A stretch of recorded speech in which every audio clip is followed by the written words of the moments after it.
कल सरफराज अहमद ने रिटायरमेंट ले ली टेस्ट क्रिकेट से, ओडीआई से, सबसे। आज तक इसने रिटायरमेंट ले ली थी और उसका कहना था कि मैं अभी खेलूंगा, लेकिन वो कोच बन गए हैं और कल उसको बहुत बड़े इस्तकबाल से उसको सलूट किया गया, उसको रिटायरमेंट दी गई और मोहसिन नकवी ने उसको बहुत बड़े इनामात दिए और बहुत बड़ी इज्जत दी। ये वो खिलाड़ी है जिसने हमें 2017 में चैंपियंस ट्रॉफी जितवाई। उसके बाद जब हमारे मुल्क में क्रिकेट बंद हो गई थी तो वहाँ पे इसने हमें यूए में सीरीज जितवाई। ऑस्ट्रेलिया हो, न्यूजीलैंड हो, जो भी टीम हो, हमें इसने इतने सीरीज 2020 में नंबर 1 पे लाया। ये वही सरफराज अहमद है और इसने तो कमाल ही कर दिया था। अब कोचिंग करेगा पाकिस्तान अंडर 19 टीम्स की और पाकिस्तान की टीम जो बड़ी टीम है उसकी कोचिंग करेगा। बहरहाल बहुत बड़ा प्लेयर था और उसने जो किया आज तक कोई भी पाकिस्तानी प्लेयर नहीं कर पाया। चैंपियंस ट्रॉफी जीतना कोई बड़ी बात नहीं है और भारत से फाइनल हाथ से छीनना ये तो बड़े एजाज की बात है। भारत वो टीम थी 2017 में, उसके पास विराट कोहली थे, उसके उसके पास रोहित शर्मा थे, हार्दिक पांड्या थे, रविंद्र जडेजा था, युवराज सिंह था, बहुत बड़ी टफ थी, महेंद्र सिंह धोनी था।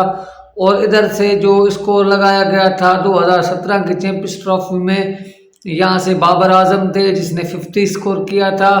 फखर जमान ने बहुत बड़ी धुआंधार इनिंग खेली थी 100 रन्स की और उसको पहले ही बॉल पे आउट कर दिया था जसप्रीत बुमराह ने, लेकिन वो नो बॉल करार दी गई थी क्योंकि उसका पैर जो था वो लाइन से थोड़ा आगे था, इसलिए उसको नो बॉल के बाद उसने और अजहर अली ने तकरीबन 150 के करीब पार्टनरशिप लगाई और वो चैंपियंस ट्रॉफी जीत गया पाकिस्तान। और वो बहुत बड़ा समझो तो फाइनल था। भारत की बहुत बुरी शिकस्त थी उसमें शिकस्त में। उसके बाद जब बॉलिंग का टाइम आया, बॉलिंग जब पाकिस्तान की बारी आई, 200 350 का टारगेट था, 330 का। जब बॉलिंग का टाइम आया तो मोहम्मद आमिर ने ऐसी बॉलिंग करवाई कि बैटिंग लाइन में भारत की तबाह कर दी, क्योंकि भारत का कोई भी बैट्समैन वहाँ पे जम के नहीं खेल सका। 160 पे टीम सारी भारत की ऑल आउट हो गई। इसमें कुछ हार्दिक पांड्या ने छक्के चौके लगाए, लेकिन तब तक देर हो चुकी थी। 330 का टारगेट था, बहुत बड़ा लक्ष्य था। और उसके बाद जो विकेट स्क्रीन है, मोहम्मद आमिर ने जो बॉलिंग करवाई, पहले रोहित शर्मा को आउट किया, धवन को आउट किया, युवराज सिंह को तो शादाब खान ने आउट किया था और विराट कोहली को जो आउट किया था। वो बहुत बड़ी हिस्ट्री लिखी जाएगी इस पे। मोहम्मद आमिर ने जो काम किया था वो तो समझो तो तबाही मचा दी थी। भारत को ये शिकस्त जो है ना आज तक याद है और बहुत बड़ी ये बात है कि अगर ऐसा प्लेयर आपको कप्तान जो रिटायर हो जाए तो उसकी तो उम्र भी बहुत बड़ी हो गई है। अब तो कोई भी लीग या ऐसा का सिस्टम नहीं खेलता है।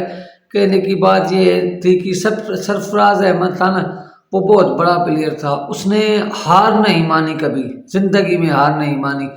न्यूजीलैंड जाके न्यूजीलैंड से सीरीज जीतना, ऑस्ट्रेलिया जाके ऑस्ट्रेलिया से सीरीज जीतना, इंग्लैंड जाके इंग्लैंड से सीरीज जीतना, तो ये जो है ना तारीख लिखी जाएगी इस पे। कल मोहसिन नकवी ने उसको इनामात दिए, उसको खराज तहसीन किया गया और बहुत बड़ा लक़ब दिया गया और चैंपियंस ट्रॉफी इसने जीती थी।